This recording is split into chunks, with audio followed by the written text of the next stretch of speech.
This is East Brunswick High School Wrestling on Channel 8. I'm Pete Haskell along with Greg DeMarco, and today the Bears will take on Piscataway. East Brunswick comes in at 4-1 while Piscataway is 1-3, and with that said, Greg, it would appear that the Bears should not have too much trouble.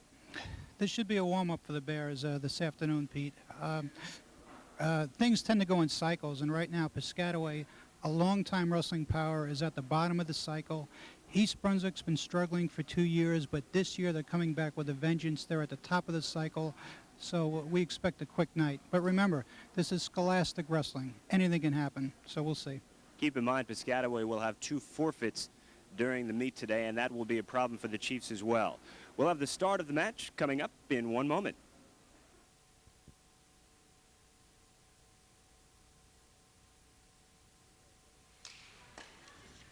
We are getting set for our first match of the day as 4-1 East Brunswick takes on 1-3 Piscataway. Glenn Pizenko, the head coach for East Brunswick in his 3rd year. Bill Voliver for Piscataway in his 14th season. And again, Greg, a very inexperienced team for Piscataway, and it would appear that it could be a very long afternoon for them. If you're a Bear fan, let's hope so. The Chiefs have been a power in the county for decades, and they just happen now to be taking their lumps. They have a very inexperienced squad, a lot of young wrestlers, and pretty much in a situation that East Brunswick was in a year ago. And at 1:03, we will have a couple of sophomores. Omar Diaz for Piscataway, Paul Meistrick for East Brunswick. This is Meistrick's first match, and again, he is a sophomore. And for Diaz, another very, very inexperienced wrestler, as this is his first varsity appearance as well. So both very inexperienced at 1:03, and both obviously looking to get that first appearance under their respective belts and make some noise for their team and for themselves. It's important to get off to a good start, just as in any athletic event, really. So these early bouts, they can set the pace for the rest of the meet, and both teams want to jump out to a little lead here. I mentioned that last couple years East Brunswick has been struggling. They have a young squad, or had a young squad, and that's pretty much where we see Piscataway now.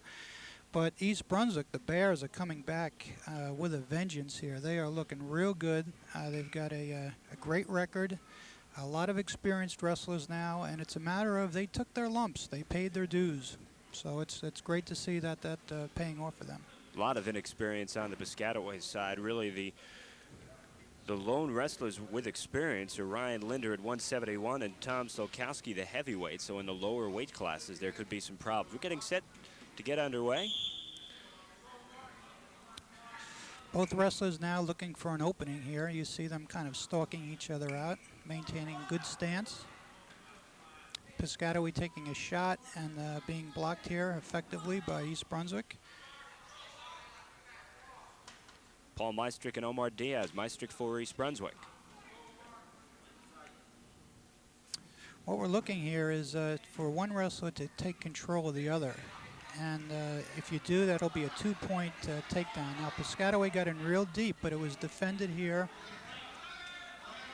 by the EB Bear, and no points are awarded. You have to get complete control before you'll get 2 points for that. Of course, a reminder that the ultimate way to win a match is to pin your wrestler. That's a situation where both shoulders will be on the mat for 2 full seconds. I have a problem with the clock right now as the clock malfunctions, so the official stops things up, and I'll try to fix the electrics. We have technical difficulties.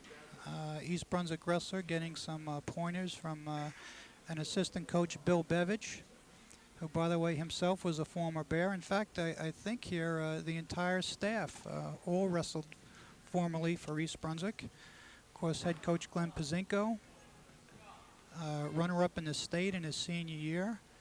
Bill Bevich was also, I believe, a district champion. And the third coach, I believe, is John Mooney.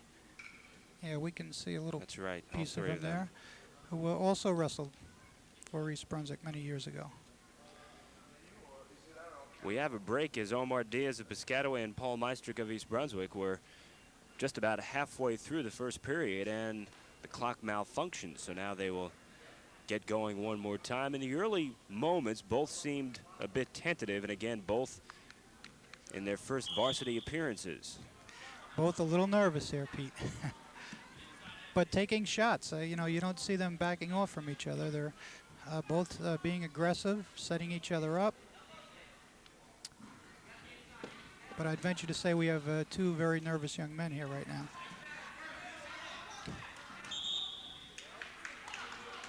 Once supporting points of the wrestlers are beyond the white circle there, the referee stops the action and brings them back to the center of the circle.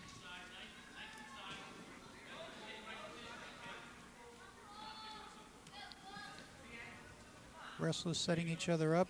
Piscataway seeming to take the shots, but East Brunswick defending pretty well. Indeed, Omar Diaz of Piscataway seeming to be the aggressor in the first minute and change. And as I say that, Meistrick with a move of his own. We've got Piscataway here looking very aggressive, about to get a takedown here if he can get this young bear to his back, but no points awarded yet. He's got a cradle, but he has to secure some control with it. East Brunswick looking to counter that. Looks like both wrestlers here could go either way. Oh, I think we almost had some points there, but no points awarded, and we have a score of 0-0 at the end of the first period. Well, good defense by Meistrick as Diaz really showing some aggressive moves, but Meistrick fending him off. Yeah, he won't get taken down, this Meistrick. He hangs tough in there.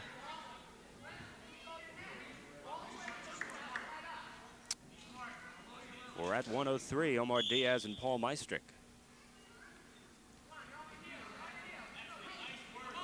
Once again, Piscataway shoots in, but being defended very well here, and we might get some points this time. Yes, I think we're gonna see something here. East Brunswick's in good shape. If he throws that leg in, he'll be in good shape.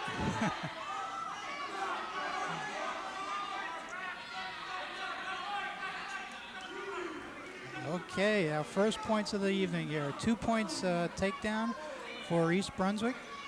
And not only that, but now we're getting some back points since he was able to expose the Piscataway wrestler. So we got 3 back points, but a reversal for Piscataway. So that makes it 5-2 in favor of East Brunswick here at 103.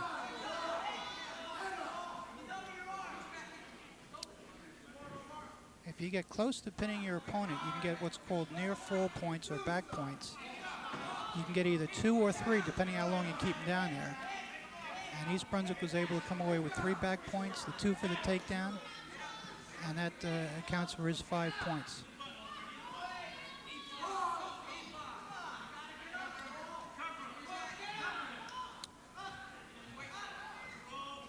What Paul wants to do here is control his opponent's hands, keep some motion going, don't stay buried underneath, because that gives time for your opponent to work pinning combinations. And that's something you don't want to do. You don't want to stay down there very long. And he is battling to get out of that hold.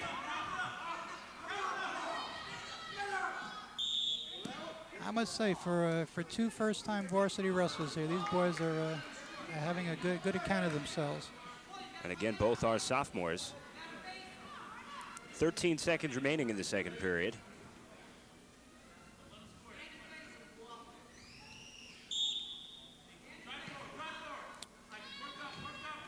Situation there where East Brunswick tried to stand up and it was effectively blocked by the Piscataway wrestler.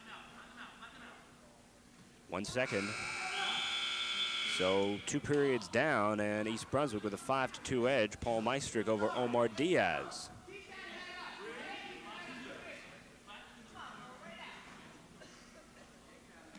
Meistrick will start out on the bottom in this third period.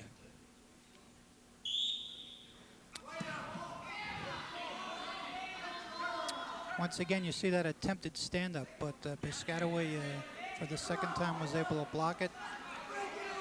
Meistrick gets in that situation again. He may want to try a different move now since it's been beaten twice. We talk about the fact that Piscataway is very inexperienced, and with that said, Mark Gensler, who generally wrestles at 103, is wrestling at 112 today for East Brunswick. Yeah, this is something that they'll do with their wrestlers. They'll move them up a weight class to give them some better competition. It really does no good for either wrestler if one gets pinned in 15 seconds. Sure. So by moving it up, they're able to get better competition. In fact, when Pazinko wrestled, he wrestled at 188. He would frequently go to heavyweight to get the better experience, and it paid off. He ended up pinning a lot of wrestlers, made his way all the way to the finals of the States. 1 minute remaining in this third period. Meistrick of East Brunswick leading Diaz of Piscataway 5-2. And we speak about Mark Gensler. He is 9-2 at 103. With a late lineup change, he will not wrestle at all today. You know, Pete, we talked about how the East Brunswick Bears have come back here and are looking tough. 1 year ago, we did the Sayreville match, which ended in a tie. And East Brunswick struggled through the year, 4-8-1. Last week, they wrestled Sayreville and defeated them 53-3. So this could be comeback of the year. In the meantime, we've got a reversal here with 2 points, but better still, we got the Piscataway Chief on his back, and we're looking heavy here for the fall, and we got it. 12 seconds, call it 11 seconds remaining in the third period. And a good effort by Paul Meistrick for the reverse and then the pin. What a great way to start a varsity career. So Meistrick working hard in the closing seconds, and despite the fact that the clock was running down, he was not complacent about it. The fact that he was ahead on points and continued to work hard, and Meistrick coming up with the pin.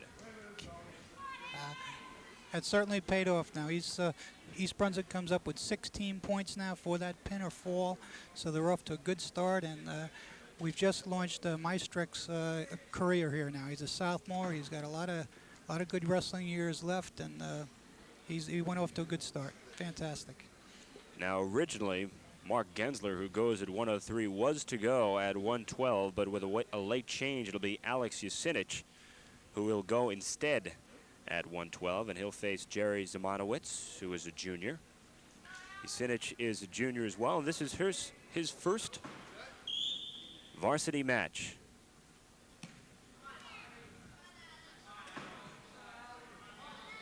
He's wrestling a junior here now, I believe, correct? Correct. From, Chiefs, so couple of juniors. Yeah. Once again, the wrestlers trying to set up their opponent whereby they can shoot in. East Brunswick shooting in very well, but he's got an arm tied up here where it's going to present a problem for him. Piscataway Chiefs trying to throw in a leg. East Brunswick Bear are countering it, coming out what we call the back door here. And I think we're going to get, oh, it's close. Yes. 2 points. Yes, at the whistle. And again, Yasinich, in his first varsity appearance, did not wrestle last year, but has shown improvement through this season and getting an opportunity today. And you saw an example there of tenacity there. Even though they were on the edge, he didn't let his guard up, secured the 2 points for the takedown. The referee indicates locking of hands, which is illegal. He's going to let a little bit of time go by, see if the Piscataway wrestler can take advantage of that. But he wasn't able to. They stopped the match. Piscataway will get 1 point for that because of the locking of hands. So now it is Yasinich with a 2-1 edge, and the referee explaining that to Alex Yasinich.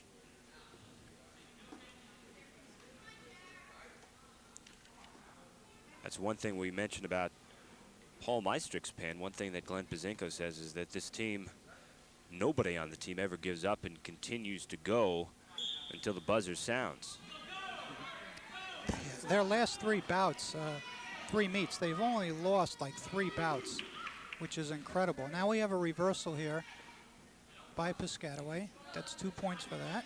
And that gives Zamanowitz the 3-2 edge. 40 seconds remaining in this first period at 112.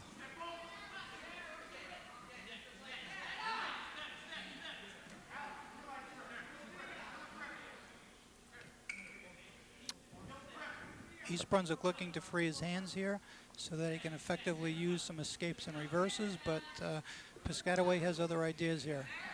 20 seconds remaining. Nice reversal right into a pinning combination here. East Brunswick coming up with 2 back points, but now Piscataway reverses himself, puts the young bear back to his back. 3 seconds. And we're going to need a calculator for this match. Boy, saved by the buzzer that time was Alex Yasinich, who was in trouble, and another 3 points for Jerry Zamanowicz of Piscataway.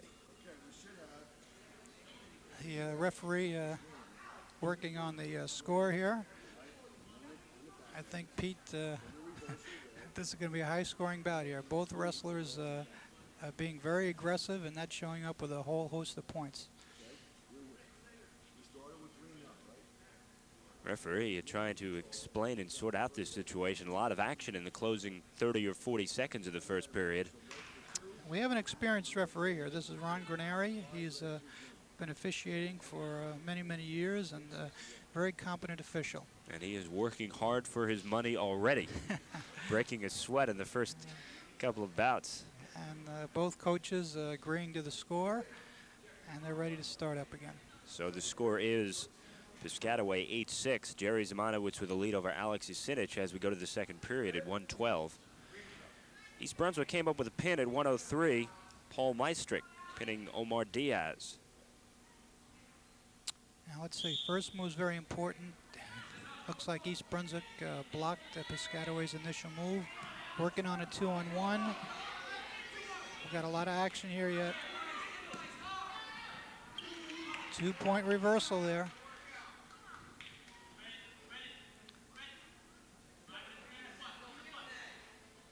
Now 10-6. Zamanowicz with a lead.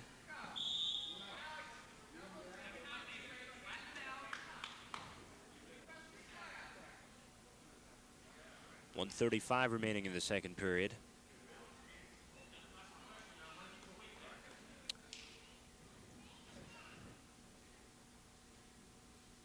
Again, East Brunswick looking for a good warm-up meet here. They have a lot of their tougher bouts coming up in about a month from now, so they're using this now to fine-tune their technique, get some of the younger and experienced wrestlers in there who will fill in a reserve role. We're in trouble here now. We got Piscataway working a cradle. Yasinich is in trouble. Yep. 105 remaining. Clock won't help him now. He's giving up some back points, but the thing you don't want to do is you don't want to get pinned. Once you get pinned, you give up 16 points and it's over. There's no comeback. It's like the knockout in boxing. Couple more points for Zamanowicz. It's now 12-6. Jerry Zamanowicz of Piscataway leading Alex Yasinich. 50 seconds remaining in the second period.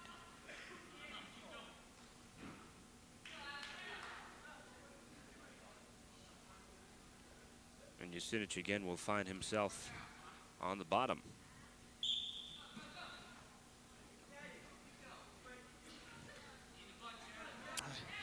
Looks like Piscataway is the first move here. Does a little side shot, but it's effectively shutting down the Bear offense. He's tying up the young grappler here pretty well. 30 seconds remaining in the second period now.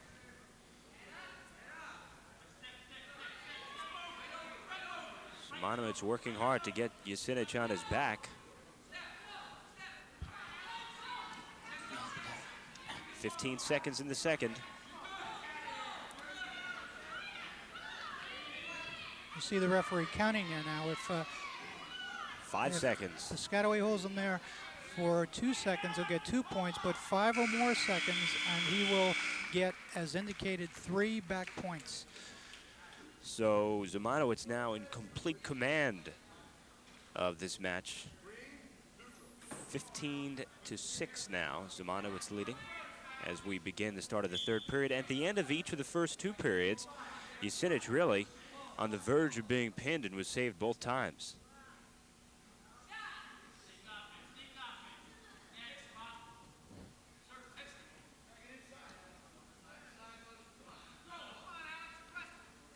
Early seconds of this third period. Both wrestlers looking for the advantage and looking to make a move. This phase is where conditioning pays off. The third period, and the Bears have been known to be a well-conditioned team, so perhaps we can rack up some points. But if you're not in shape, this is the longest 2 minutes you'll ever go through is the third period. Piscataway defended nicely here, got 2 points for the takedown. East Brunswick looking in the reverse, but getting blocked. Nice move by Zemanowicz. And good defense by Usinich of East Brunswick.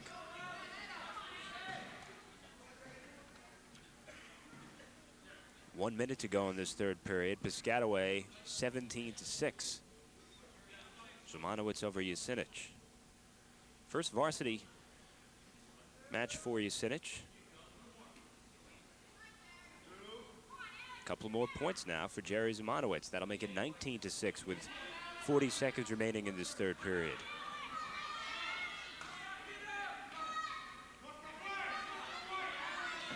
East Brunswick getting tied up underneath here. Piscataway getting hungry for a pin, working hard to secure it.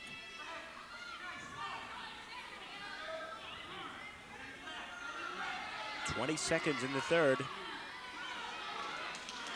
Usinich battling. See the referee counting there. He's got at least 3 points. But we've got 10 seconds to go here. We don't want to get pinned. But that ties it up. Well, Jerry Zemanowicz looked up at the clock and saw there were fewer than 10 seconds remaining. And he came up with a pin. So the junior from Piscataway with the pin on Alex Usinich, and Usinich's first match as a varsity wrestler. And this looked very similar to the first match there, Pete. You know, very close to the end of the period. And we come up with a tie score here for the team, 6-6. As we go to 119, it's Ted Wright for East Brunswick, Bob Minich for Piscataway. We got a nice double leg there. Now all we have to do is finish this off. 2 points takedown. East Brunswick coming out very aggressive in this match here. Looks to be in control very well.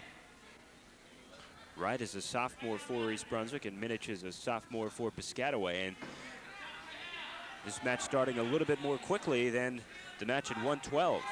Oh, this is nice. This East Brunswick wrestler using legs in here. This was one of Coach Pazenko's favorite moves, and effective, I might add. Wright of East Brunswick with a 2-0 edge. This also for Ted Wright, his first varsity match. So at 103, 112, and 119, first varsity match for each East Brunswick wrestler. Just his second year wrestling for Ted Wright. You can't tell that. He's got a lot of good technique here. The one thing he may be doing is rushing things a little bit, but other than that, he looks like a veteran wrestler. Has made much improvement through his first couple of years as a wrestler. 50 seconds to go in the first period. Wright with a 2-0 edge. And he's working now to turn that young chief, get some back points. And the clock has malfunctioned again, and it has stopped.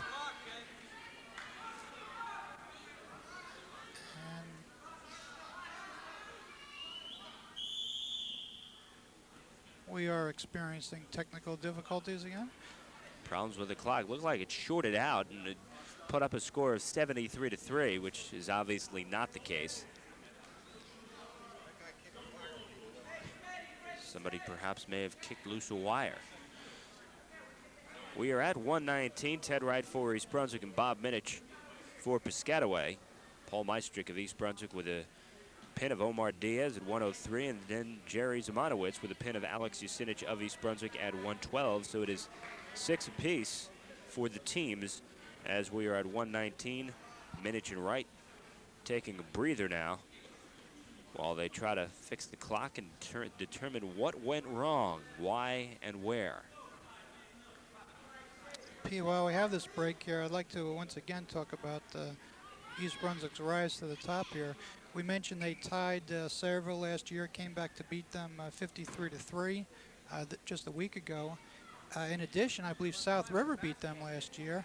And just a week ago, East Brunswick comes back and wins 71-0. Talk about ouch. Talk about a reversal there Of fortune. Of some scores. This is fantastic. And I tell you, the Bears here are young. They're not a senior-dominated team. So they're strong now, but they're going to get stronger as time goes on. And we mentioned earlier Mark Gensler, who generally wrestles at 103. He is a sophomore. He is 9-2, and he won the Hamilton East tournament, and he won the top of the East as well. I guess something. Have you ever heard of that one? I think I've heard of that. All right, Greg DeMarco, the director of that tournament for many years. What was it, a dozen? Yeah, it was a dozen years, and no more. Well, yeah, it's bad luck to do the 13th annual, and we thought we would end it at that. Enough was enough for you? Well, yeah, and I told South Brunswick, the host of the tournament, that I was interested in taking off for a while, and they said, well, let us evaluate it. They are a small school, and they're trying to build a wrestling program, and have really gotten their lumps every year in it because the attempt was to bring in the best teams we could. In fact, the #1 team in the nation there, ranked by USA Today, is Jefferson Township. They were in the tournament. Delaware Valley, who is currently ranked, let's see, what are they? I think they're #4 in the state. So, and St. Mark's from Delaware, which is traditionally another national power. So they've brought in the best, but they've taken their lumps for a dozen years, and they said, well, we think we'll play guest instead of host for a while. We are back underway at 1:19, 8 seconds remaining. Now you see an interesting situation here. Wrestling is a safe sport, and one of the reasons is that referee's primary job or responsibility is to make sure neither wrestler gets hurt. He stopped that match because there was a potentially dangerous situation. Not that it was dangerous, but it had the potential to be. So that referee is really responsible for a lot of injury-saving actions that might occur. End of the first period, East Brunswick with a 2-0 edge. Ted Wright leading Bob Minich. And you mentioned some of those schools involved at the top of the East, and the schools that you mentioned really had wrestlers that won just about every weight class. Mark Gensler, one of the exceptions for East Brunswick, but Jefferson won in 5 different weight classes. Well, when you're #1 in the nation, that'll do it. You do things like that. But it was a great experience for South Brunswick, the host, and East Brunswick went there annually for the very same reason. You want to be the best, you got to wrestle the best. And East Brunswick's, to be complimented, they have one of the tougher schedules in the county. They took their lumps with it the last 2 years, but I think you see the results here today. It's paying off now with the success. And again, Mark Gensler winning the championship there. And East Brunswick with several winners at the Hamilton East tournament. Gensler, the lone East Brunswick winner at the top of the East. 1:23 remaining in the second period. At 1:19, Ted Wright for East Brunswick, Bob Minich for Piscataway, and Wright with a 2-0 edge in his first varsity appearance.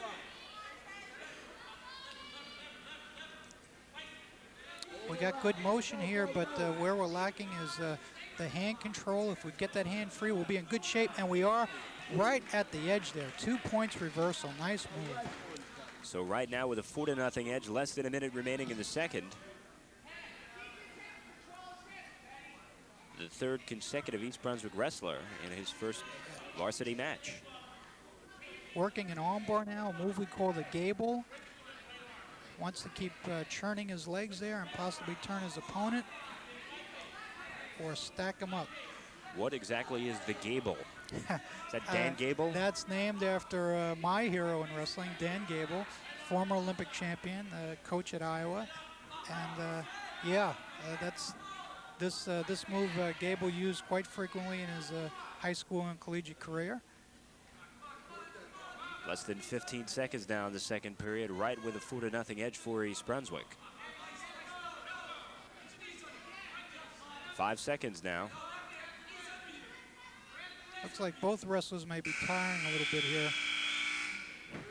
You know, Pete, this sport really demands the utmost in conditioning. You're using every muscle in your body. It's not just your legs or your arms, but everything's getting used, and that takes a lot of oxygen, and therefore you have to be in good shape. Most wrestlers will run every day, anywhere from 2 to 10 miles to build up that conditioning. And you'll see them out on the roads in all sorts of weather. These kids running around, they got to. 6 minutes is a long time to be going. Just underway in this third period. Right of East Brunswick with a 4-0 edge over Bob Minich of Piscataway. Both are sophomores. Piscataway, a very inexperienced team this year at 1-3. East Brunswick is 4-1 as a team. East Brunswick, one loss, by the way, was to a state power, North Hunterdon, currently ranked number 8 in the state. So that one loss was certainly nothing to be ashamed of. And a good thing about wrestling tough competition is you get your lumps, you take some losses, but you really learn when you get a loss.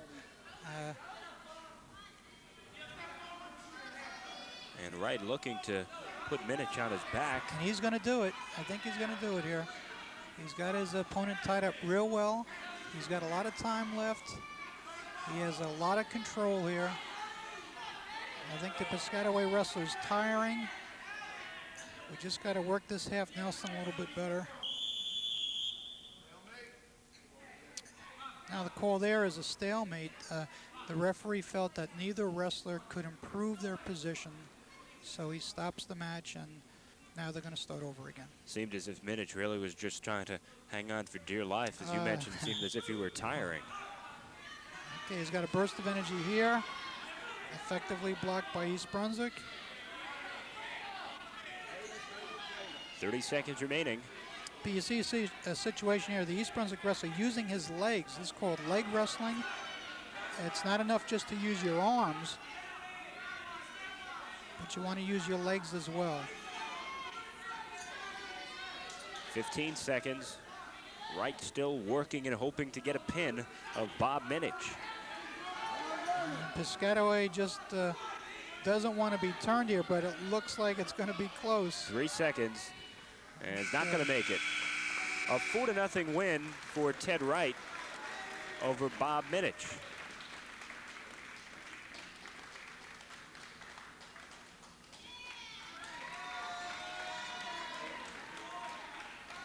And 3 points for the team, and East Brunswick now with a 9-6 edge as we wrap up 119.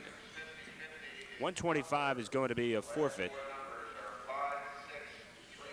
as Eugene Lazark will get credit for wrestling at 125, but Piscataway does not offer anyone, and Lazark usually goes at 119, but to give Wright an opportunity to wrestle, he was moved up to 125. Piscataway forfeiting there, but Eugene Lazark is one of the more experienced wrestlers for East Brunswick. That may have been a tactical move as well, Pete. At 130, it'll be Rich Klein for East Brunswick and Tim Jan for Piscataway. Klein is a junior and Jan is a sophomore, and again, another sophomore for Piscataway, very young team.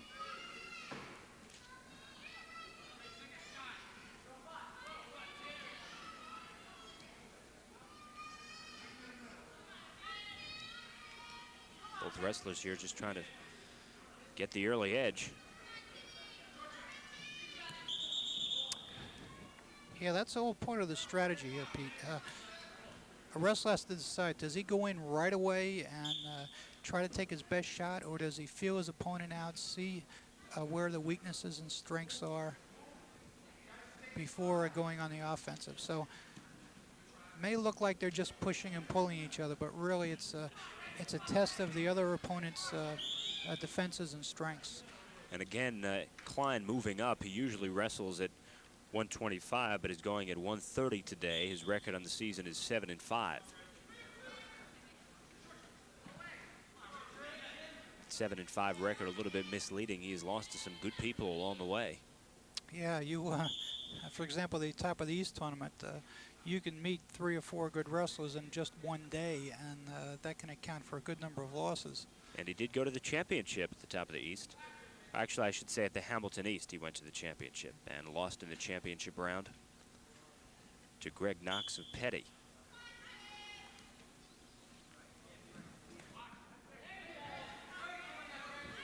Got a nice snap down there. He's looking for a front headlock now. He wants to get off his knees, get some motion here. Unfortunately, the Piscataway wrestler is also defending very well.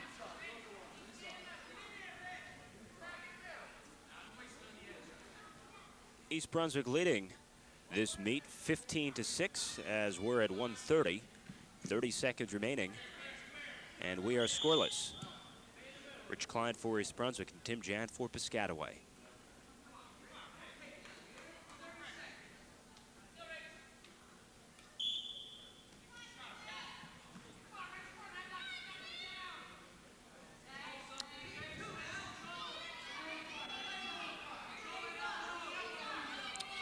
We're trying to get some motion here.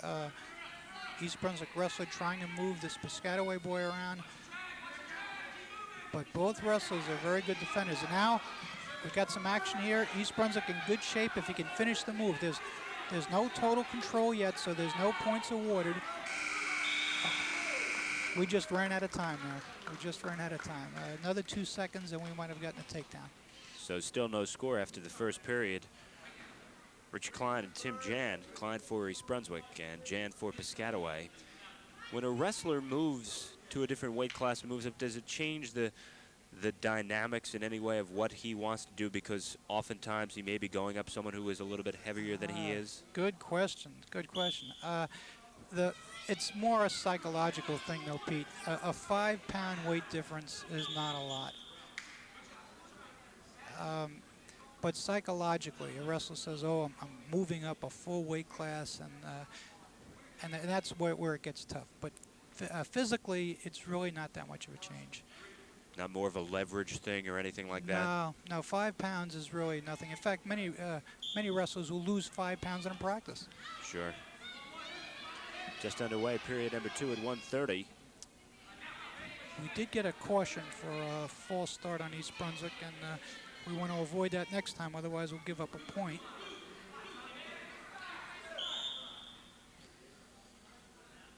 We'll go back to the center now with 1:36 remaining in the second period. Still no score at 1:30. Rich Klein for East Brunswick, Tim Jan for Piscataway. Klein a junior and Jan is a sophomore. Let's take a look at the first move of each wrestler. Now, who got the caution? All right, bottom. Bottom man got caution for the false start, so they each have a caution. Piscataway did a very good stand-up, but as you see, it was successfully defended, and he's brought down to the mat again by the EB Bear.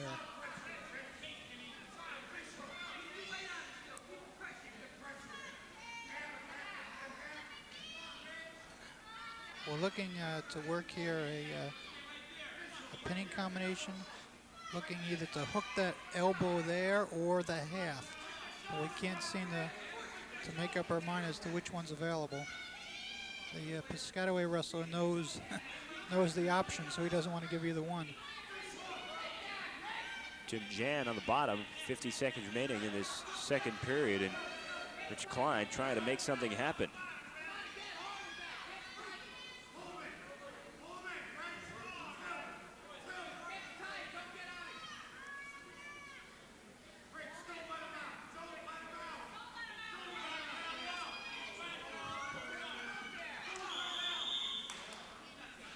.30 seconds remaining in the second period, still no score. Rich Klein for East Brunswick and Tim Jan of Piscataway at 1:30. Got to be very difficult for a wrestler with 3 coaches yelling at him at the same time what to do, all yelling different things. No, more than likely they're yelling the same thing. When you coach together a couple hours a day and weekends and evenings, you find yourself pretty much in sync. 15 seconds. Now 11 seconds remaining in the second period. No score at 1:30. I might mention another reason that wrestling is such a safe sport is that mat they wrestle on. It's 2 inches of foam, and it really protects the wrestlers from falls and other injuries. You also notice the headgear they're wrestling. Back in my day, I won't say when that was, Pete, but we didn't have headgear, so cauliflower ear was a major problem. But with headgear now, in the last decade or so, it's really cut down on that as well. So 2 periods in the books and still no score at 130 pounds. Rich Klein for East Brunswick, Tim Jan for Piscataway. Looking ahead to 135, there will be another forfeit for Piscataway.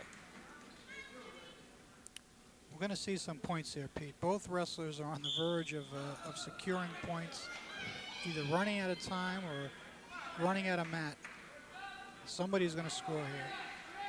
East Brunswick with the team edge 15-6. With the help of a forfeit at 125. With the score 0-0, East Brunswick knows that all he's got to do is get out like he almost does, but he ran out of mat. He'll get a point for that, but that could be enough to win this tight bout. 1:39 to go. Now Piscataway knows that too. He's got to, the only way he can score points is to turn his opponent to his back. So he's working to do that.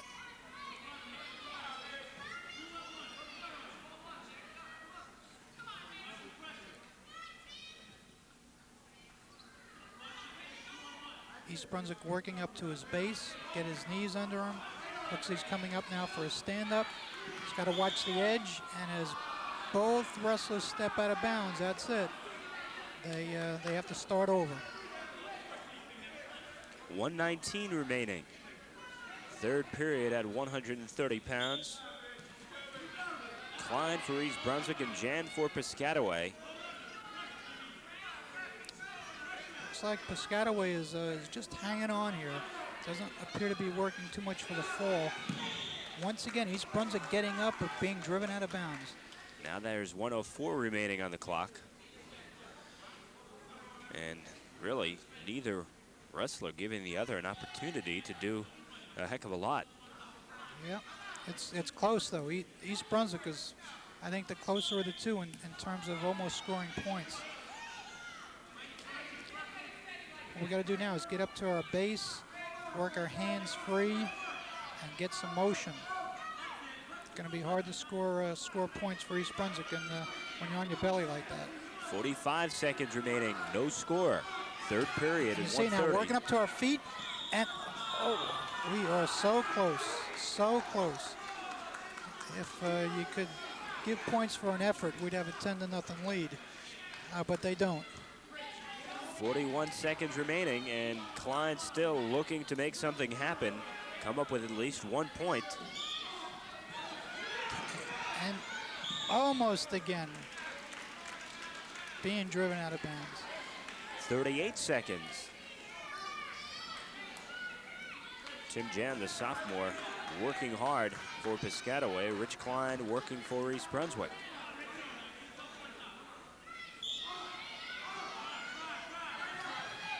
Working the stand-up. Deja vu. Oh, yeah. Deja vu to the third, to the fifth. On and on they go. Klein starting on the bottom. Jan on top, and Klein looking to escape. 34 seconds. 30 seconds. Once again now, we'll get up to our base here. We try to get a foot up, try to work a stand up, and try to keep in bounds. Ooh. 17 seconds, it would appear. When Jan senses that Klein is about to break that hold, he might just push him out to get the whistle. That's it exactly, Pete. And what East Brunswick's got to do is, after standing up, he's got to counter that force with a force of his own. Got to set his feet into the mat. Don't run out. 10 seconds, exactly. Oh.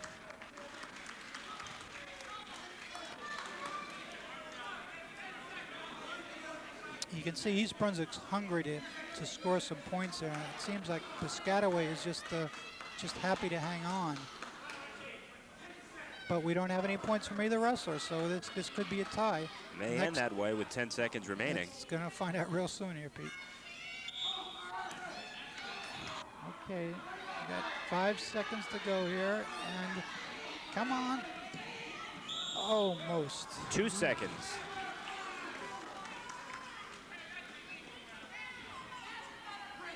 Well, that appears that will be it with 2 seconds remaining and no score at 130 pounds.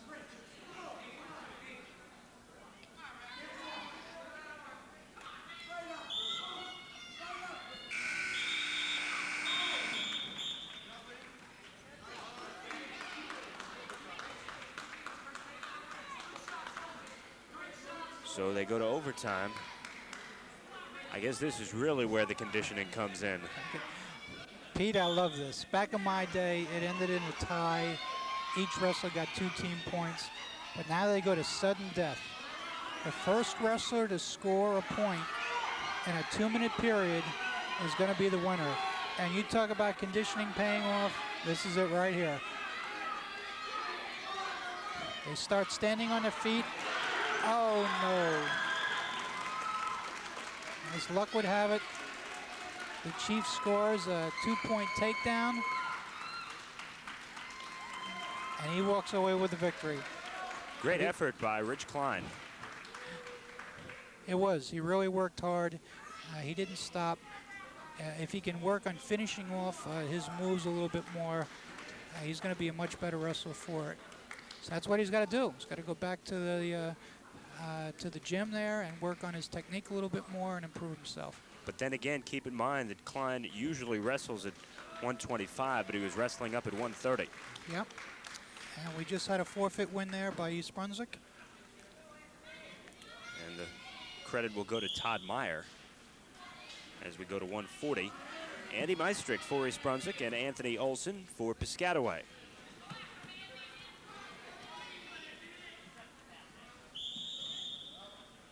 East Brunswick with the team lead 21-9 as we begin at 140, just 12 seconds in. Meistrick usually goes at 135, but he's going at 140 today. He is 3-0 on this season, missed some time in the early going due to illness and injury. Just trying to get into a rhythm now.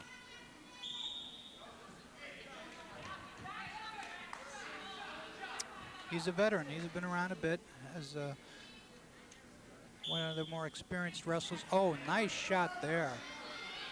And that results in 2 points takedown. He shot for a low single and very effective. Good setup.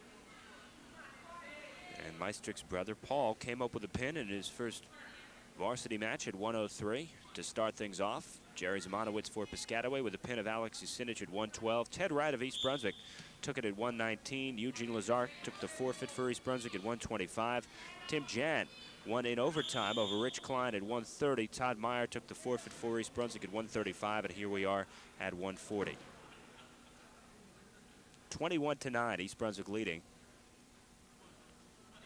49 seconds into the first period at 140. Andy Meistrick for East Brunswick, Anthony Olson for Piscataway.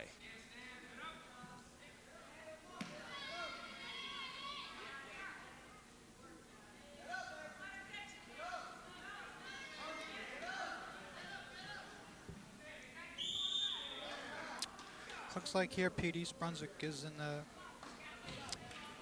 very good control of the match. We got a nice early 2-point lead. But Piscataway's got a lot of energy left here, and you'll see him doing a lot of motion. Anything can happen. Meistrick for East Brunswick.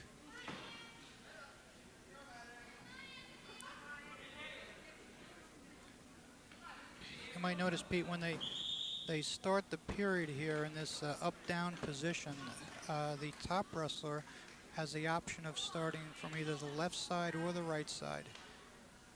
And fact, there's even a third position we haven't seen yet where they can just put their hands on the backs of the wrestler. Now we see him line up on the left side, changing back and forth, not letting your opponent know exactly what you're going to do. Let's see how he lines up this time. First time Andy mounted on the right, then the left, and this time he goes to that third possibility that I talked about, where he places the hands on the back of his opponent, and he literally lets him up and gives the opponent a free point for a escape. Now, why did he do that, Pete? Strategically, yes, he allowed him to do that. And gave up the point because he took him down and scored 2 points in the process. And that may be his strategy here. He had a little trouble turning the wrestler, hasn't had much difficulty taking him down. So let's cut him loose, give him the point, but we'll take him down and get 2 back. So with 25 seconds to go in the first at 140, Maastricht with a 4-1 edge. This time he mounts on the right side, works to break his opponent down. We're going to try to turn him. You don't want to let him up when you have just a little bit of time left in the period, because then you can't get your takedown possibly. But he's working for the near fall here. He's getting some back points. He may get more. 5 seconds. He may get 3 more. seconds. Oh, that was as close as you can get.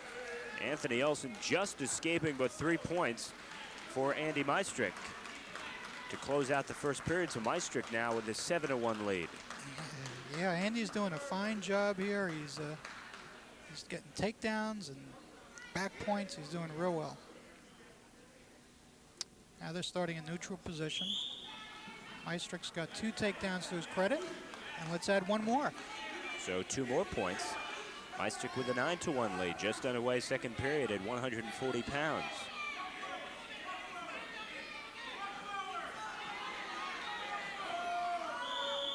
And Olsen struggling to get out and reset things.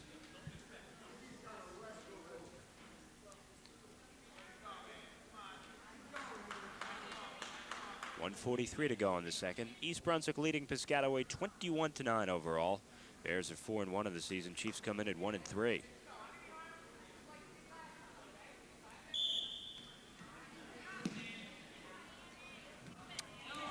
Nice move. Maastricht working a very nice tilt here, and he's got some back points, I think. Yeah, he's got 2 so far, which I think the referee awards right now. There we go. So with 1:20 to go in the second period, Maastricht with an 11-1 edge. Scoring a variety of ways, really mixing things up here very nicely. He's got yes. the pin. Has Whoa. the pin. That was lightning there. I don't know where that came from, Pete. That was great. Our view was blocked, but apparently Piscataway's shoulders were on the mat for 2 full seconds, and that's the ball game. 6 points for East Brunswick. Nice job. So the Maastricht brothers coming up with a couple of pins today. Paul at 103 and now Andy at 140. And Anthony Olsen gets pinned. That was a great display of a variety of technique by Maastricht there. He had a bunch of different takedowns, his pinning combinations. He worked tilts, half Nelsons. He's not a one-dimensional wrestler. He's got an arsenal that he can throw at you. 145, it's Mike Capodanno for East Brunswick and Davian Sweeney of Piscataway. Capodanno usually wrestles at 135. He is 10-2 on the season. He's one of the Bear veterans here, in on a single leg. Oh, nice takedown, nice. Finished that single leg very, very well. He's going now to a pinning combination.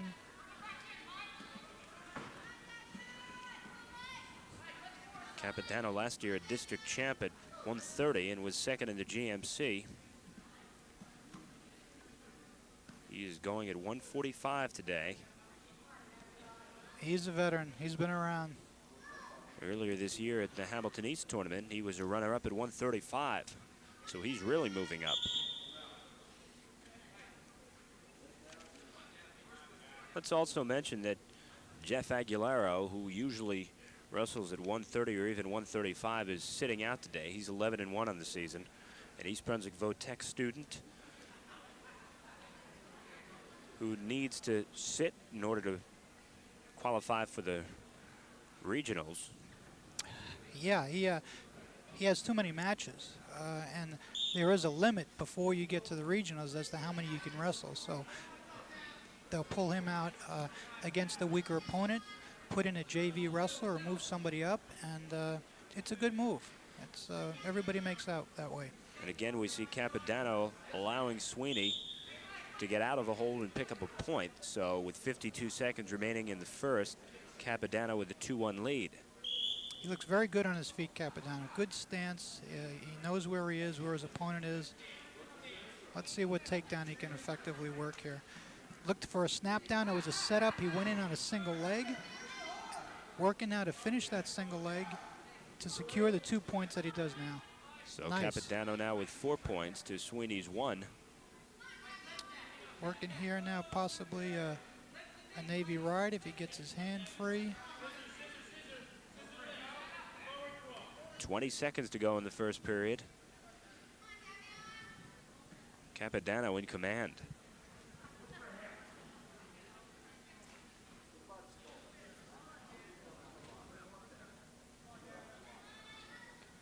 You don't see Piscataway doing too much here, and it just may be he's a bit overwhelmed by this experienced Bear grappler.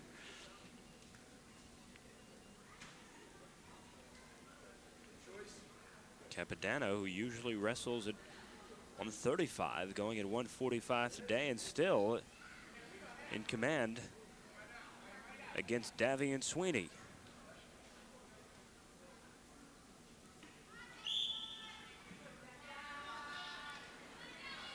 East Brunswick getting the foot up and a nice clean cut on that. Gets the 1 point for escape. Comes back in with an underhook, trying to secure the takedown. We've got some non-stop wrestling here by Capodanno. Looking for an underhook, and they go out of bounds.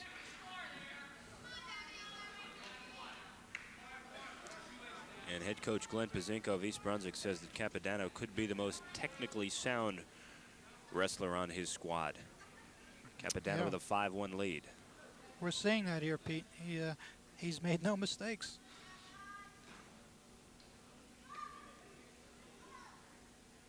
By the way, one might ask, how could East Brunswick, after having 2 losing seasons, how could they turn it around in 1 year? And now they're ranked 4th in the county, and you know what does that? A lot of off-season work, I imagine. You got it right there.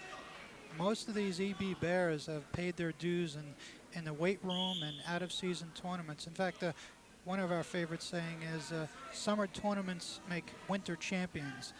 And most of the young Bears here have seen those summer tournaments, and they're reaping now the fruit of their efforts. Piscataway now gets warned for stalling. He's not doing too much. And I think a large part of that is due to Capodanno. He can't do too much. Minute 10 remaining in the second period. Capodanno leading Sweeney 5-1.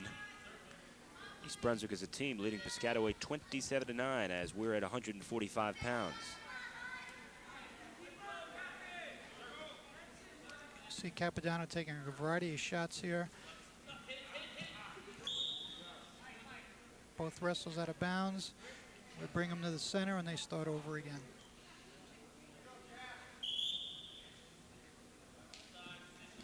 Likes this underhook here.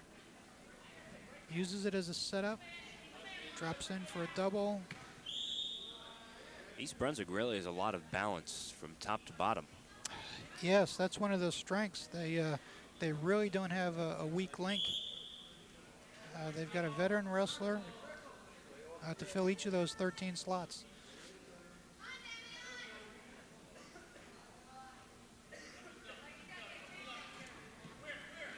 .30 seconds to go in the second at 145.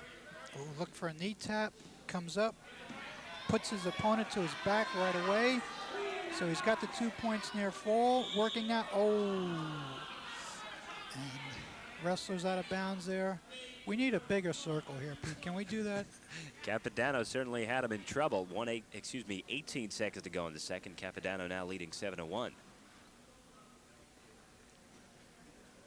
fact, I think at one point Dan Gable's college team, Iowa, they had a mat that was twice the size of a normal mat. They didn't want anybody running out of bounds. They wanted to wrestle right in that middle of the mat. Since has been banned, illegal. Imagine that is just a little bit more tiring. Yeah. And that's going to be it in period number 2. Mike Capodanno of East Brunswick leading Davian Sweeney of Piscataway 7-1 at 145. And they're going to give Sweeney another point, so it is now 7-2.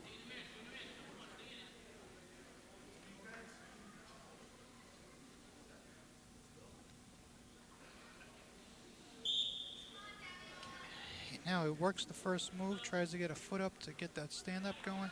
You see Capodanno working hand control. We're in a wizard situation now. That's the name of this. You can explain exactly what that is. Yeah, we make up these names. That's a good name, though. I mean, if you're going to pick one, that's a good one. You like the wizard name? Absolutely. Yeah. Unfortunately, there's no standard vocabulary in wrestling. And I think it's got to do when the coach yells out "whizzer," he doesn't want the other kid to know what it is. So every coach has their own vocabulary. That would certainly strike fear in the hearts of the opponent. Yeah. Some of the names might, yes. We've got the old gut wrench, for example. That doesn't sound fun. No, it certainly doesn't. Capodanno of East Brunswick leading Sweeney 8-2. 1:10 remaining in this third period at 1:45. We're looking for a pancake there by Capodanno.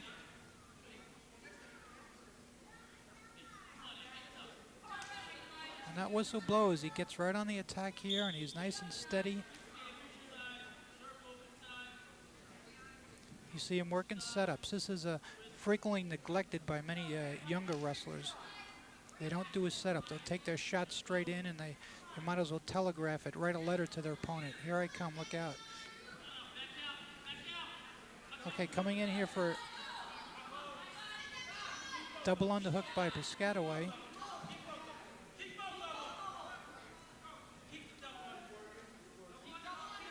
Half minute remaining in this third period at 1:45. Capodanno leading Sweeney 8-2.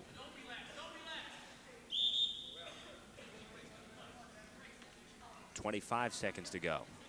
Another thing you might want to consider here, Pete, we have a 6-point lead by Capodanno.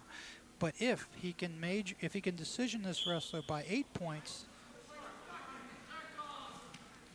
he'll secure 14 points instead of a normal 3. He's got 18 seconds to do something, and there it is. He comes does. Up with a couple more. Now that made a difference of another team point if that's the way this is going to end. So this encourages wrestlers to constantly be working to improve their score, because the more you beat him, the more team points you'll get. 14 seconds remaining in the third period at 1:45. Mike Capodanno looking to improve on his 10-2 record this season. 10 seconds. He's going to beat his opponent now by 8 points or more. This is called a major decision, and it will result in 4 team points. So Mike Capodanno with a 10-2 advantage over Davian Sweeney.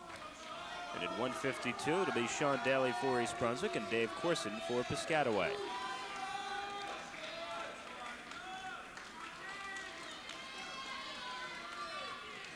We got Sean Daly as a paradox here, Pete. He's a young wrestler, I believe, sophomore. Indeed he is. But he's one of the more experienced wrestlers, having gone through the rec program and the junior high program.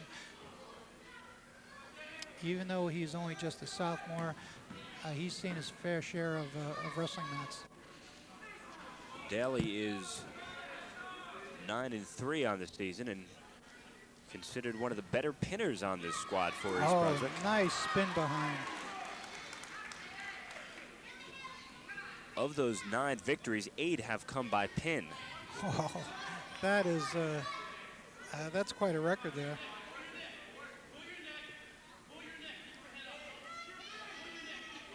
I think we see why now. He's working the legs, which again, Coach Piscataway was so effective with in his scholastic and collegiate day.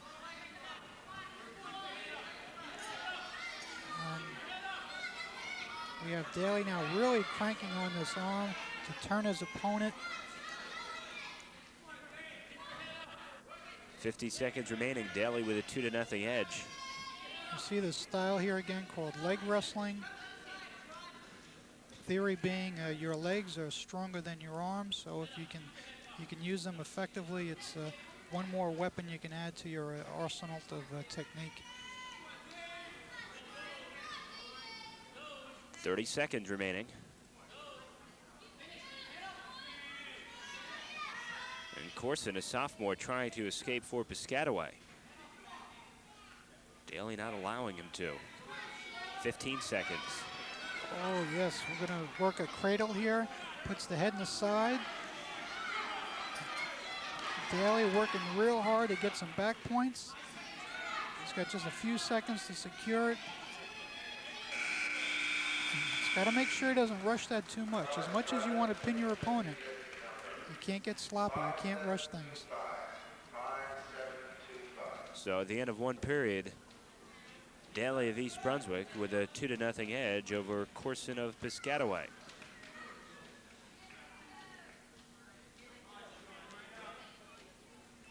Glenn Pazinka says that Daly's a little bit deceptive because he is rather tall for 152. Yeah, he doesn't look strong, but I suspect he uses his leverage very well, and that magnifies his strength. I have a feeling that many of his opponents probably will complain about that. Now he's keeping constant motion, trying to secure a reversal or escape. Referee stops the bout because of some equipment adjustments needed.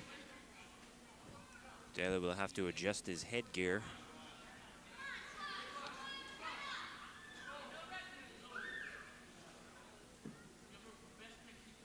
Let's take a look, Pete, at each wrestler's first move here at the whistle. For the most part, East Brunswick has been trying a lot of stand-ups at the whistle, and Piscataway has been doing a lot of chops to try to block that. And I think we saw a little bit of each there.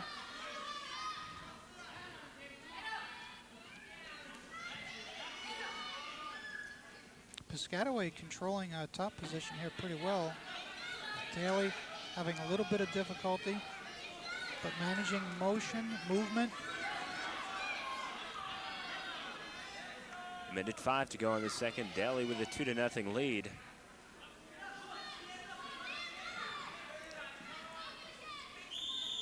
Oh, okay, we ran out of room there.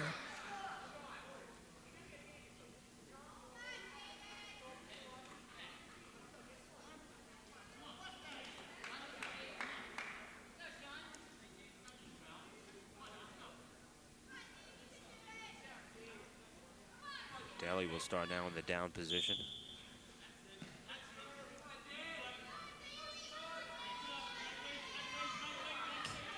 Now Daly looking for a head and arm. Working, there's our wizard now, your favorite move, Pete. And hipping in, takes his opponent to his back, steps over, 2-point reversal.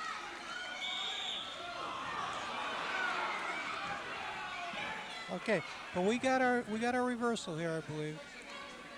So Daly now with a 4-0 edge, 33 seconds remaining in the second period, and Daly very disappointed when the whistle blew.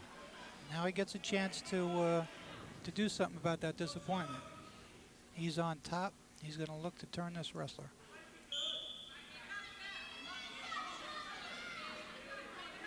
Less than a half minute remaining in the second. At 152 pounds, sophomore Sean Daly for East Brunswick and sophomore Dave Corson for Piscataway.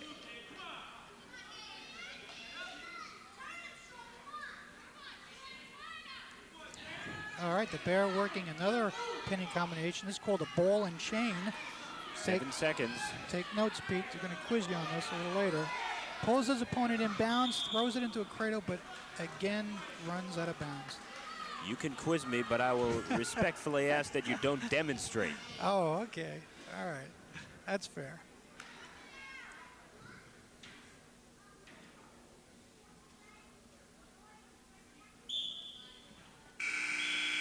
And that's the end of the second period with Daly with a 4-0 edge.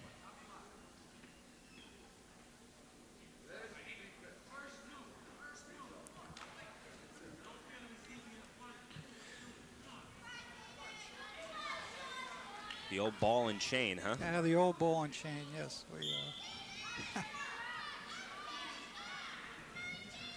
What's impressed me here, Pete, with the East Brunswick wrestlers is that they've got a variety of technique. You can't say that they will do this one thing all the time, particularly their pinning combinations and takedowns.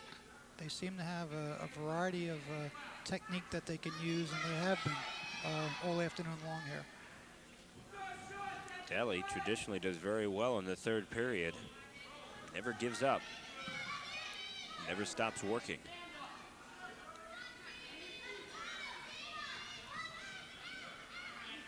Daly. Oh, there we go.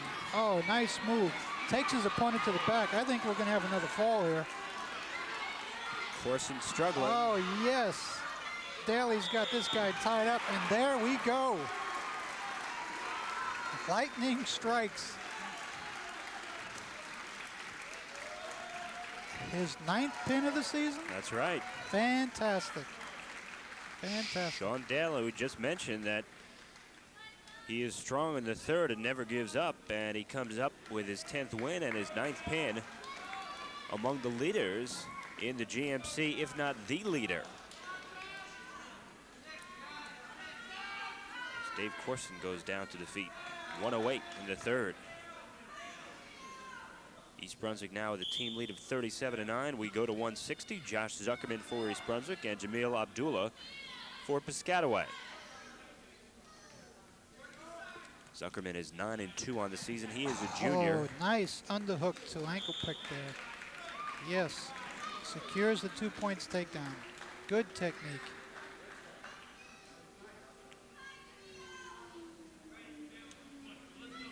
Zuckerman won the consolation at the Hamilton East tournament at 160.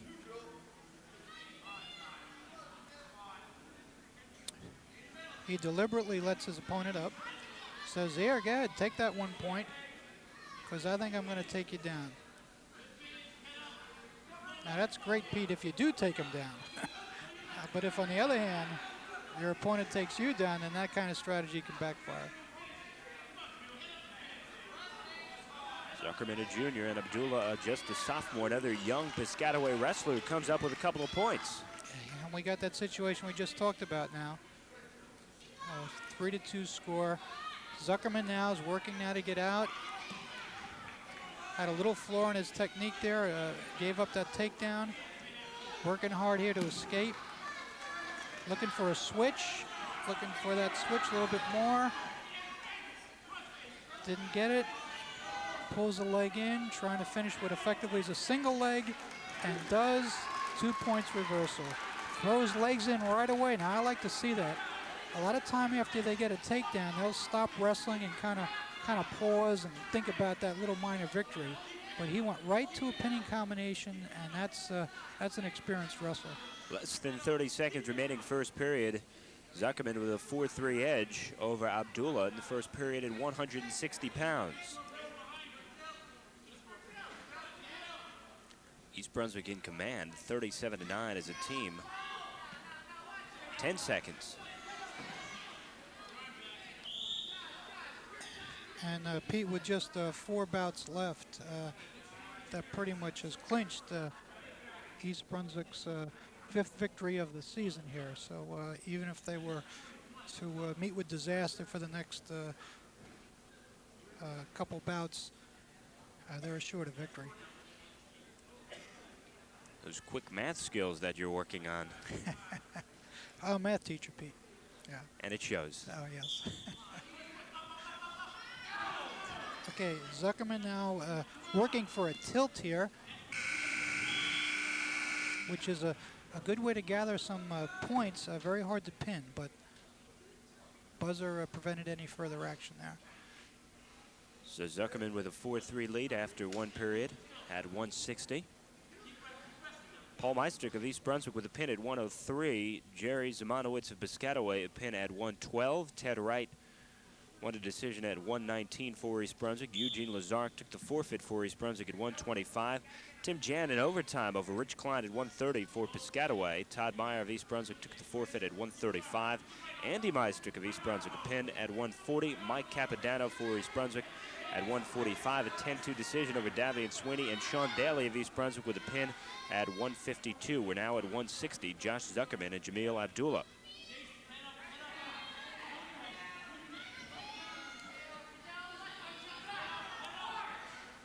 We see Zuckerman here working the leg wrestling that we've mentioned prior. He's going to try to turn his opponent with a half Nelson here. This is also called a power half. But he gets reversed in the process and gives up 2 points. So Abdullah now with a 5-4 lead at 160. Ooh, yes, Piscataway locking hands there. That's a no-no. So if East Brunswick can't take advantage of it, like we see, East Brunswick gets 1 point, penalty point for locking of hands. So we're tied at 5 apiece now at 160, 54 seconds remaining in the second period. Zuckerman for East Brunswick, Abdullah for Piscataway. Bears on the season are 4-1. The Chiefs are 1-3.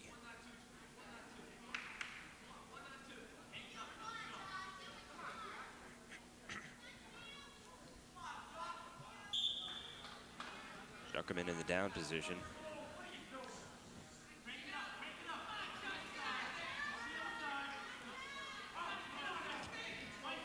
Now, Zuckerman wants to work to a stand-up here. He's got to work on hand control. He's got to apply pressure back. He tried a Granby roll, but his leg got blocked. Has a chance here to come up to his feet again. Going to try to isolate that one hand and cut. Once again, Piscataway locks hands. The referee stops it, and we look at another penalty point. So Jamil Abdullah not helping his own cause at 160. 18 seconds to go in the second. And now Zuckerman with his 6-5 lead. 2 penalty points. At this point looking very costly. Those are mental errors which you want to succeed, you got to cut down on. Now East Brunswick almost working out of here. Going to try to go to a switch. He's got to change hips and didn't succeed in that. Working some motion. So 2 periods in the books now at 160. And Zuckerman, with the help of those 2 penalty points, leading Abdullah of Piscataway 6-5.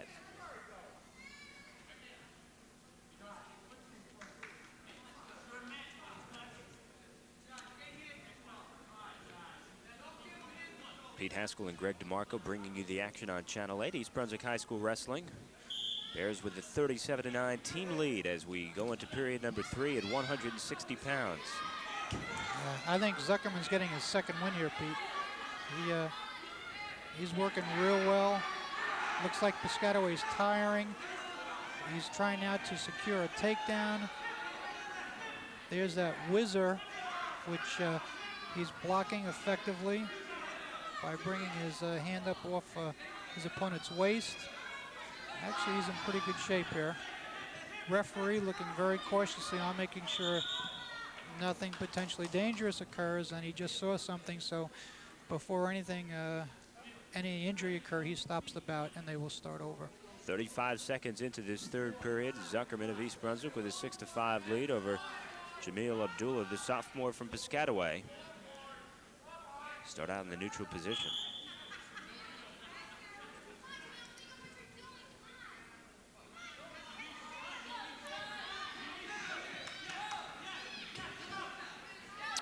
East Brunswick has got to work that sprawl, get his hips down, straighten out that leg, get some distance between him and his Piscataway aggressor here.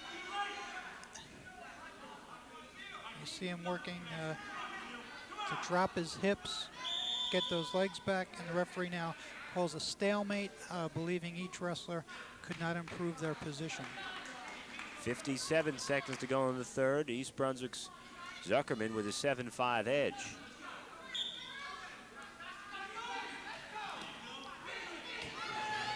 Takedown by Piscataway will tie it, so that's what he's working for. The bear doesn't want to hear it.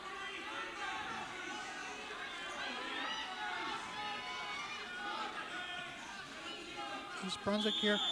Oh, okay, again we see the stalemate situation. The referee stops it. 37 seconds now to go.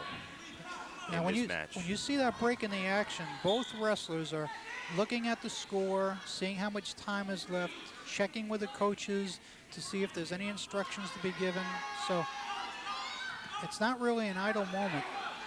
Even when the referee blows that whistle like now, they'll be looking to the sidelines. He looks up at the clock, checks the score, checks the time. He's thinking what his opponent did last time. Will he try it again? Oh, nice shot by Piscataway there. 20 seconds. We got a tie score. East Brunswick's got to get a point here, and he's working real hard to get it. A lot of motion, a lot of activity. Look at that. This is third period. He's in on a leg, gets the takedown. Just 5 seconds left, and he's going to come up with a victory here, Pete. Outstanding effort by Josh Zuckerman, as you mentioned, in the closing seconds to put Abdullah on his back and come up with a couple of points. So very fine effort by Josh Zuckerman. Now, you've heard it time and again. Winners never quit, and you see a perfect example there. It was a tie score, 10 seconds left. He could have laid down and said, I'll take the tie. He fought back and came up with an exciting, great victory. So Zuckerman with a 9-7 edge over Jamil Abdullah at 160. And at 171, it'll be Greg Meyer for East Brunswick and Ryan Linder for Piscataway. Linder probably the most experienced wrestler on the Chiefs. And Meyer, who is a senior, is 8-4 on the season. Linder is a junior. He comes in with an 8-1 record, and he was Linder, the Piscataway wrestler, was second in the districts last year, so I'm sure the Chiefs are looking for a victory here.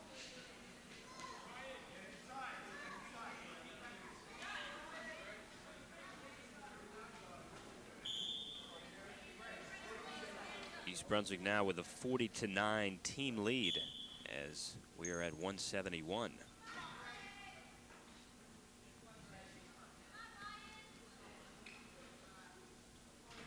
Myers is a senior, but just starting to really develop the confidence that he needs.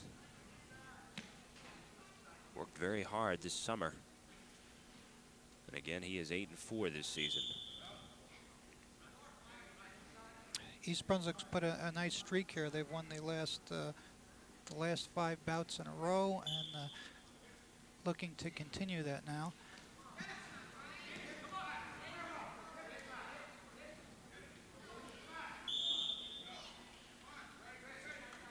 Greg Meyer also won the consolation bout at the Hamilton East tournament. No score at 171 here in the first period, just about halfway through.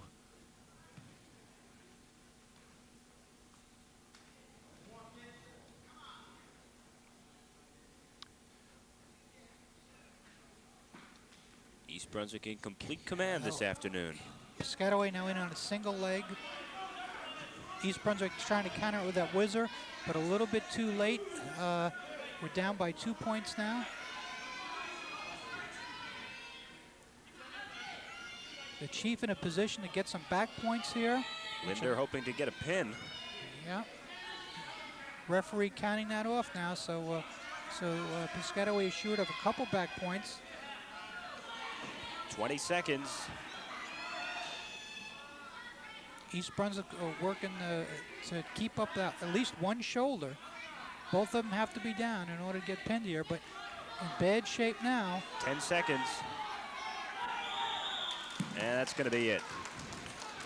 With just 4 seconds left in this first period now.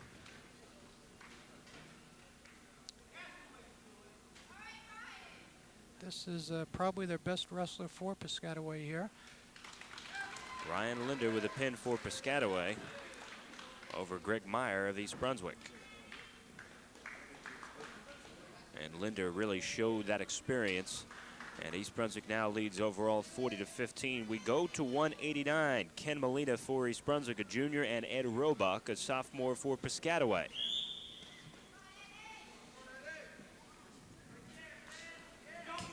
Oh, Molina in very well on a single leg. Looking to finish it though. Maybe wants to change to a double, but no, out of bounds.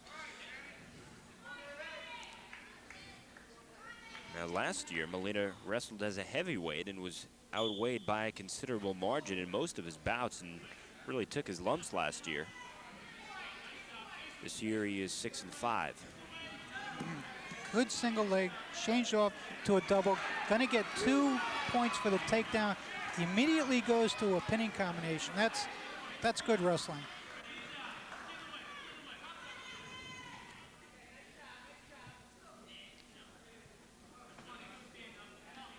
Ken Molina for East Brunswick and Ed Roebuck for Piscataway.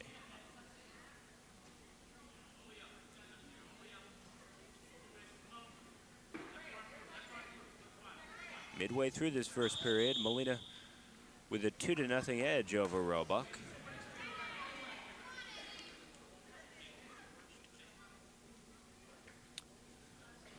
Once again here, let's see the first move of each wrestler. Molina now is going to go to this touch start in which he'll give up a point to his opponent.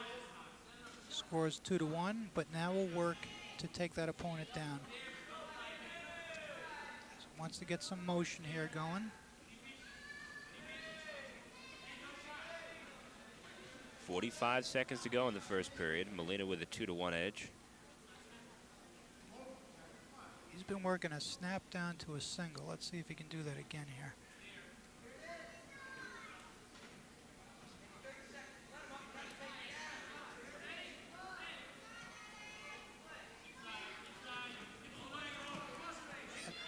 Went for the single, but was effectively blocked by his opponent, who came up with a single of his own, but they're out of bounds. 19 seconds remaining in the first. 2-1, Molina with a lead for East Brunswick.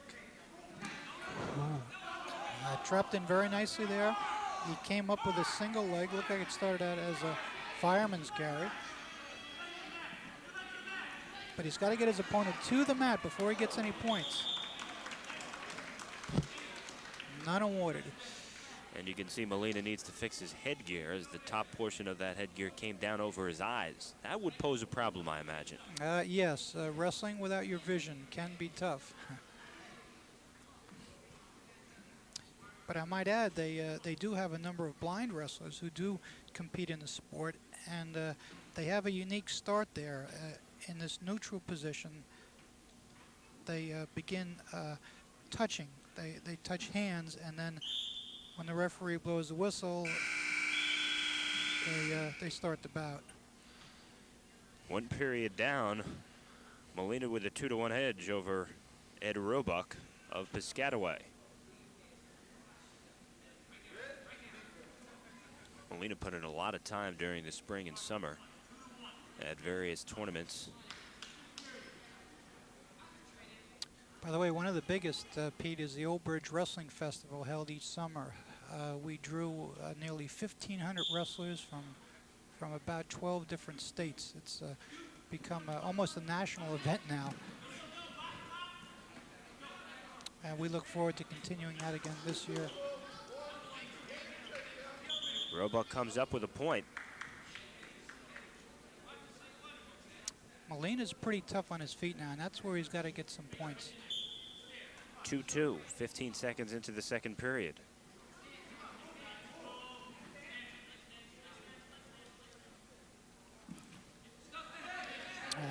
He's in on that single now, but he's got to finish it. It's not just, and he almost does. He's in good shape here. He gets the 2 points, looks immediately to put his opponent to the back, which he does. Now he's looking to get some back points.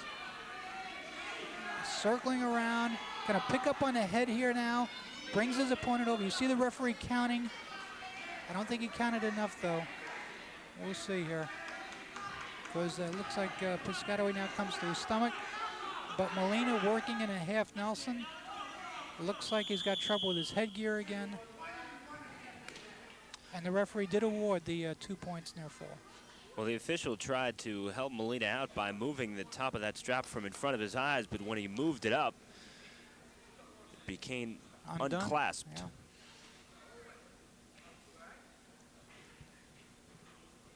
And as Molina works on his headgear, Roebuck works on his shoulders, stretching it out a little bit. 57 seconds to go in this second period.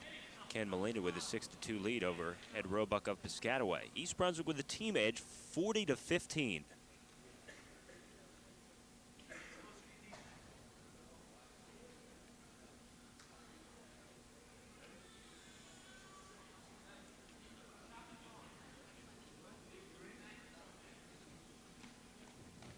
Molina getting set to start things up again.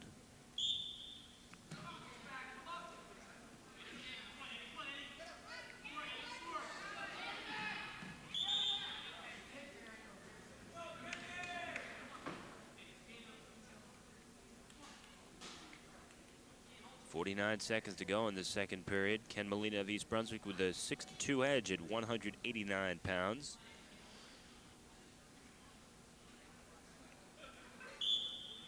Heavyweight is the lone bout remaining after this one.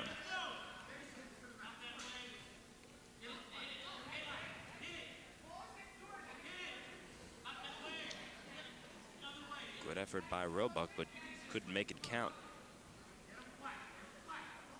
Molina now has got to work to turn his opponent here. He's got about 25 seconds to do that. He's working a half, but it seems like the best thing here is to work takedowns on this opponent. He's a tough kid to turn. Piscataway now comes up with a reversal, gets 2 points for that. But Molina's not in bad shape here. He can get some points of his own, and he does with a 1-point escape. Nice move at the buzzer. So 2 periods down at 189 pounds. And a 7-5 lead for Ken Molina over Ed Roebuck of Piscataway at 189. And Molina will start out in the down position.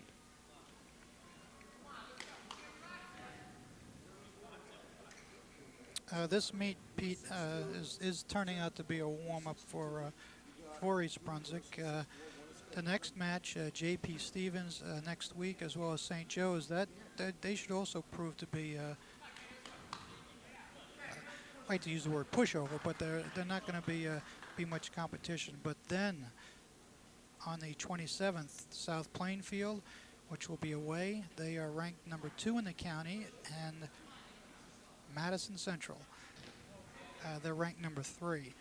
So they've got about a week more of a couple easy bouts, and then let's see how good the Bears are as they enter the meat of their schedule.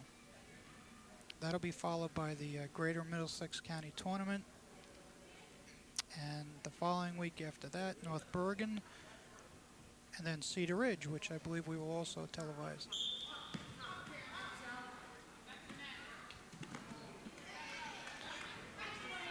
Great move there by Piscataway to bring Molina down to the mat, but Molina working very hard here. So no points for that, though, huh? No, nope. But I think we're going to see some points given here real soon. 2 points, reversal, but Molina's got that killer instinct where he wants more. He's looking to get his opponent to the back right away. 9-4 now, Molina with the edge. Half minute gone by in this third period at 189.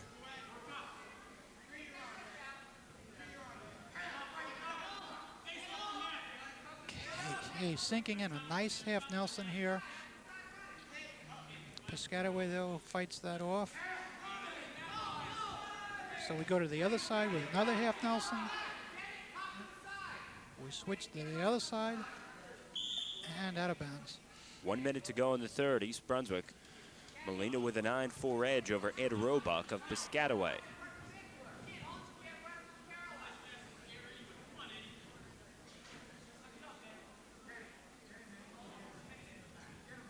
Yeah, we got 1 minute left now in the period, and this is where the conditioning pays off. This is why they run miles and miles every day.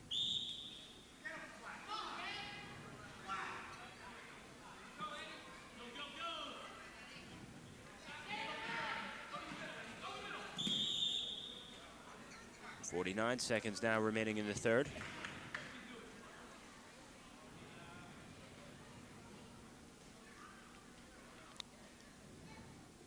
Looks to me like Molina will try to stop his opponent with a far ankle. Let's see if he does that at the start here. First move, no. This time he looked like he did a little spinner breakdown. Looking to crank over that half.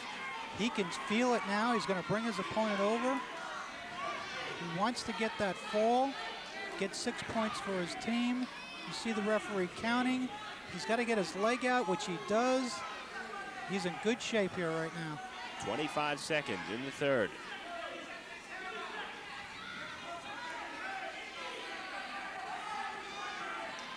He's already secured 3 back points. The question is, will he pin his opponent? 12 Looks seconds. Like he's right there. It's just an inch to go. You see the referee indicating that. 5 seconds. 2 seconds. And Roebuck avoids the pin, although Molina comes up with a 9-4 decision.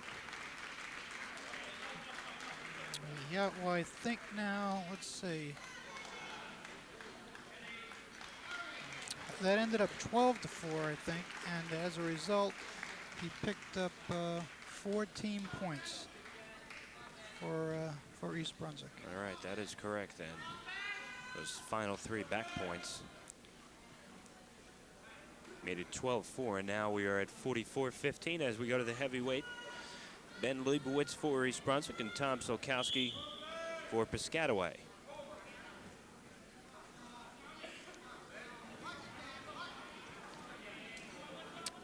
I believe Leibowitz is the second most experienced chief to enter the mat here.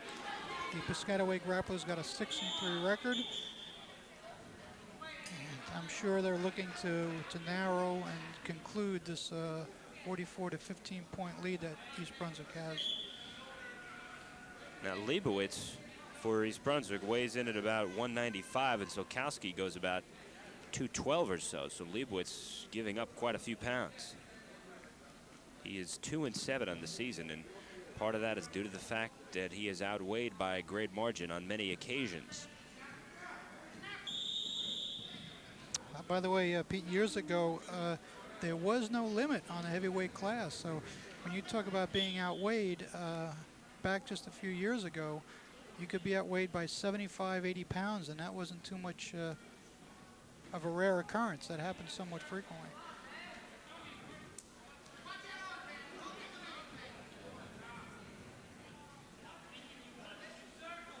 Now, being outweighed does play into certain strategies. One of them is don't get underneath your opponent if he outweighs you by 25 pounds or more. A couple of points for Solkowski.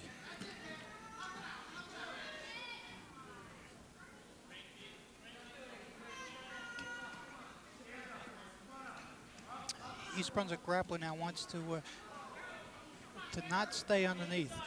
The longer he does, that means the longer he's going to carry the weight of his opponent. And being outweighed, you don't want to do that for too long.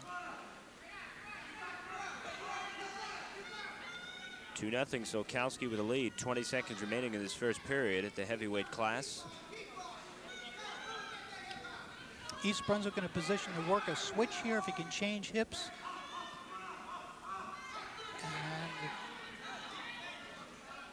Piscataway looking to block that. 5 seconds.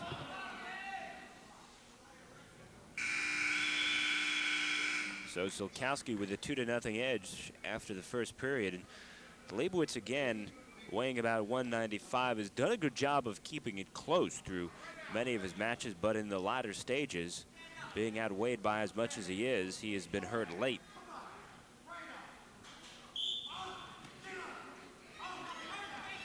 Gets up to his feet pretty nice, but is brought down to the mat.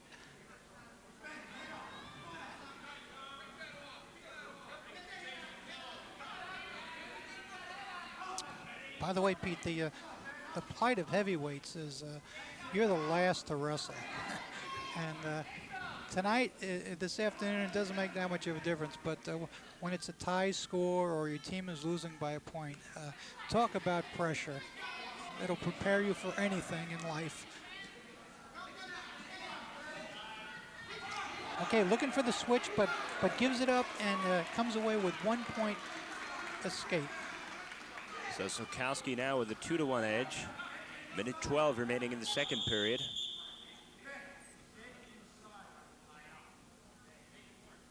And the referee blew the whistle to have Sokowski tie his shoe. I always thought that was a ploy that you used in wrestling when you tell your opponent his shoe's untied and hope he looks down. Well, sometimes, no, that went out in your day, Pete. Okay. But however, it is still used to take a little breather. You know, you kind of let your shoelace come untied, and if you're getting a little tired, it gives you a chance to recuperate a bit.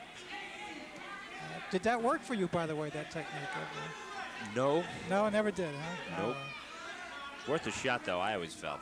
Okay, now we just gave up 2 points here for the takedown. Oh, East Brunswick coming in with a head and arm. Now he's still in a position to get it. He's not in bad shape here. His Piscataway opponent's a little bit stronger, though. East Brunswick working very well here. We're seeing a lot of action, a lot of movement for a heavyweight bout.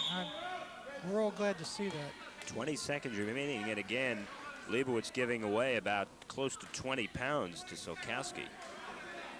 20 seconds to go in the second. Sokowski with a 4-1 lead. East Brunswick moving here pretty nicely, working to get to that stand-up again, get his foot up. And it looks like Piscataway now is attempting a crossface. 5 seconds.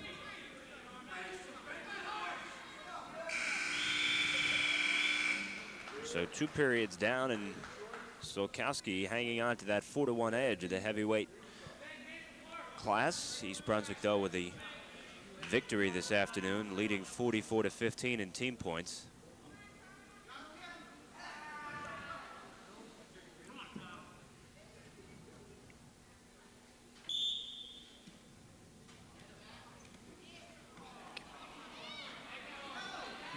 Leibowitz in a tough position now. Good move on Piscataway. Nice reversal there, but now coming right, looking for the fall, going right to that. Getting some back points in the process.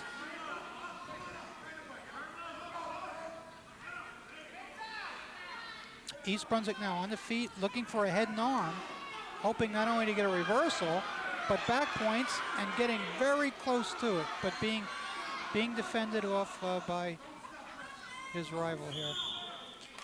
So 1:21 to go in the third, and Sokowski with a comfortable 8-1 edge for Piscataway.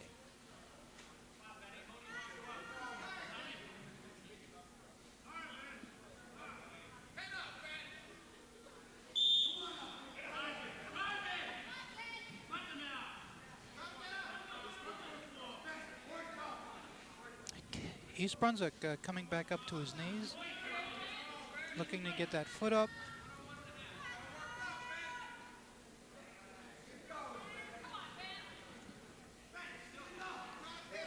This being the 13th and final match of the afternoon. Less than a minute to go now, 54 seconds remaining.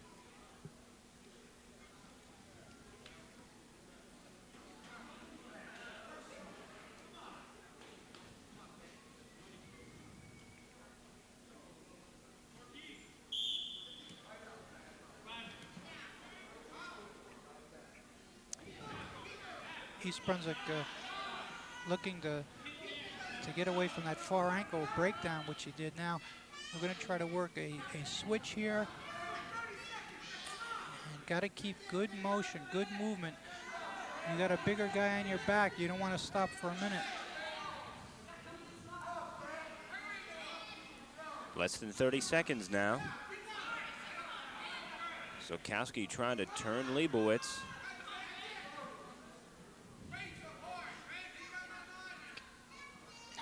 We got to isolate one arm here. He's trying to do that. Stay in bounds. Looks for that head and arm.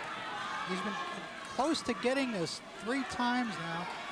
5 seconds. And each time the Piscataway Chief has defended that.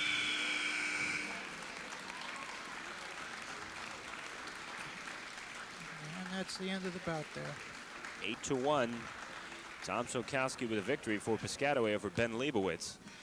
And the final score is East Brunswick 44-18. Quick rundown for you. At 103, Paul Meistrick of East Brunswick with a pin over Omar Diaz. At 112, it was Jerry Zamanowicz of Piscataway pinning Alex Yusinich of East Brunswick. At 119, Ted Wright of East Brunswick with a decision over Bob Minich. Eugene Lazark took the forfeit at 125 for East Brunswick. Tim Jan in overtime over Rich Klein of East Brunswick at 130. 135, it was a forfeit taken by Todd Meyer of East Brunswick. At 140, Andy Meistrick of East Brunswick with a pin. At 145, Mike Capodanno of East Brunswick with a 10-2 decision over Davian Sweeney. At 152, Sean Daly of the Bears with a pin.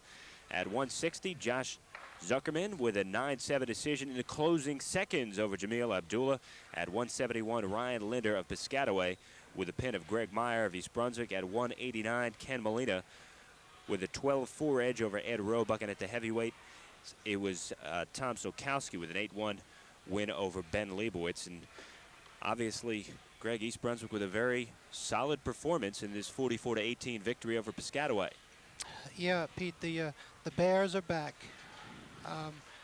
This meet last year and the year before might have been a questionable outcome.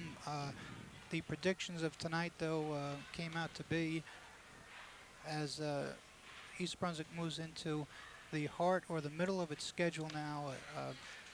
They're right where they want to be. They're in good shape. They bring their record up now to 5-1.